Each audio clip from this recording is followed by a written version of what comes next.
All right, welcome back to another episode of Life Stripes with Kathy and Duke. And today we want to talk about COVID-19.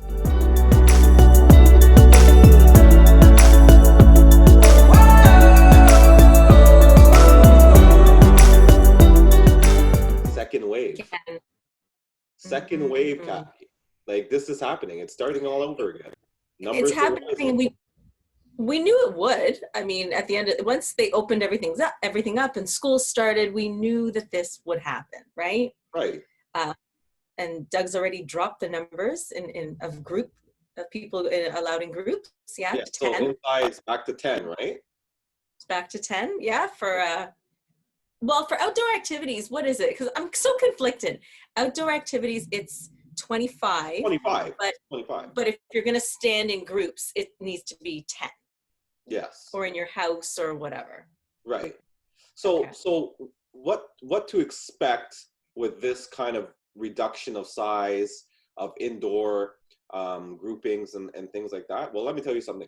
I went to Costco yesterday, not realizing. Well, I knew that they changed it back, but not thinking in my head what are the repercussions of them changing it back. So I go to Costco, I'm thinking I'm going to run into Costco, just grab what I need.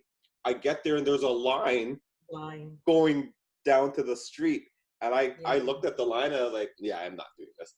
you know? The lineups are back. Back. So me and my daughter, Narissa, went to Best Buy too, because she had to exchange her laptop for school because it was there was a defect. Again, the line. We had to wait in the line. Unfortunately, we had no choice. We had to wait in the line, but lines are back, people. Lines are real. The lines are back. Yeah. My kids are back in school. We chose to keep them online, do the virtual schooling.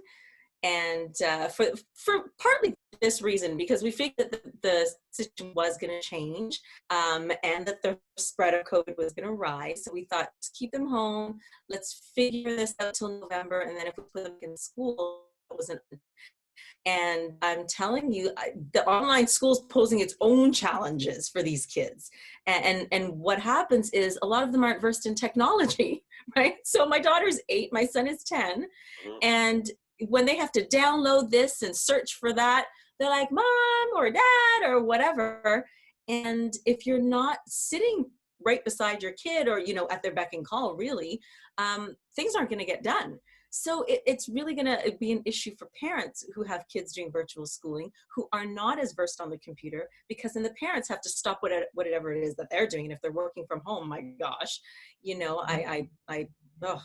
a kind of a mess. But the silver lining in all of that, though, is parents will now become better at computers, right? So there is a positive side to all of that.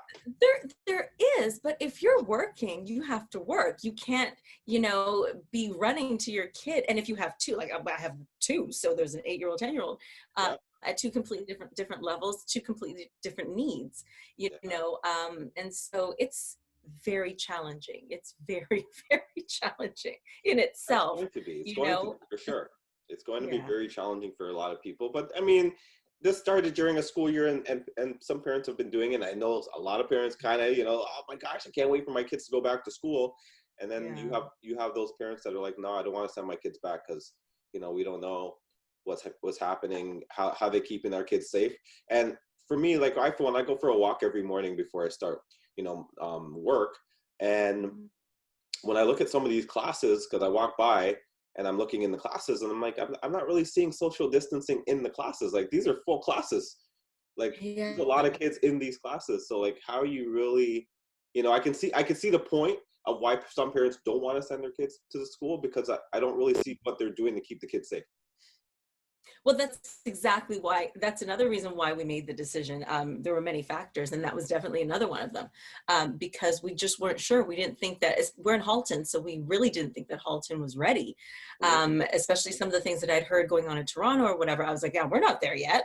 I listened to a 2.5-hour town hall, and after that, because we originally put the kids in school, like in class, and after the 2.5-hour town hall, we're like, yeah, no. And that was one of the things their father and I we agreed on very quickly, they're just not ready here in Halton. So we're going to keep the kids home.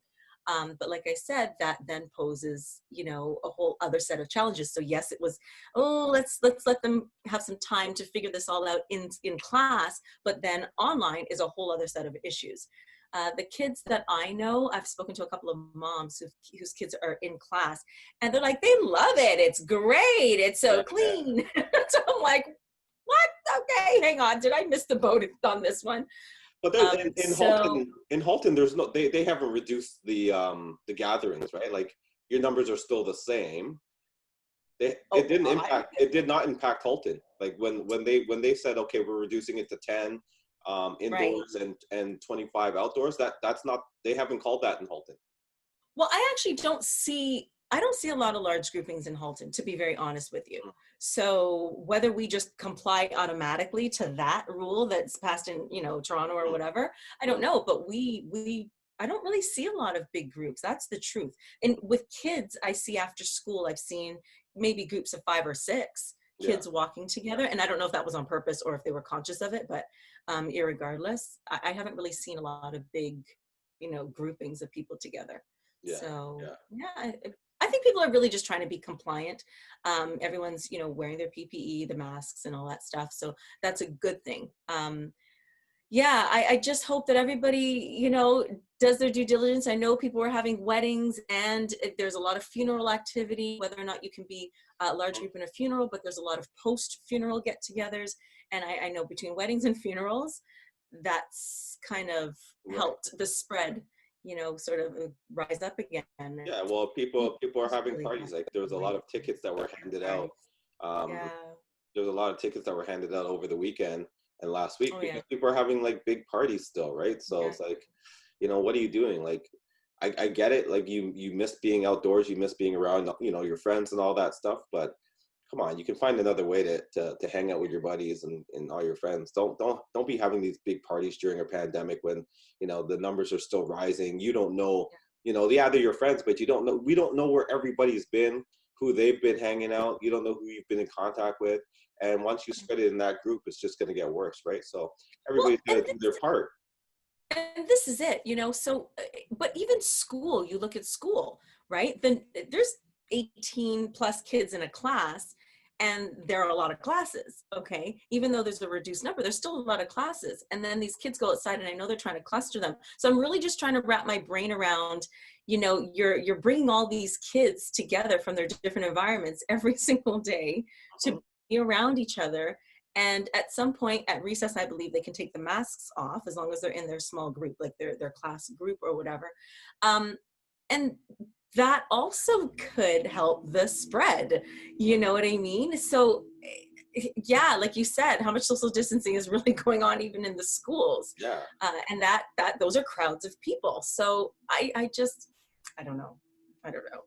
Yeah. It's really challenging. And I mean, I don't want to, not be realistic here. It's hard being away from your friends and families for so long. It is hard. It's been a very taxing, draining year, to say the least, right? But let's just let's just all hang in there, try to hang in there until 2021 to see what happens. I mean, this isn't going to go away magically in January of 2021, but hopefully in 2021 it will decrease and slow down, and we'll see what happens. And it probably will, just because it's winter and people aren't as, apt to be hanging out outside or whatever. Right. So I think that's definitely going to help. But yeah, for sure. I don't know. Well, I'll say this for all our fans and everything: stay safe, wash your hands, sanitize, social distance, and just use your common sense at the end of the day. Keep us all safe. Keep us all safe, including yourself. For sure. Yeah. All right.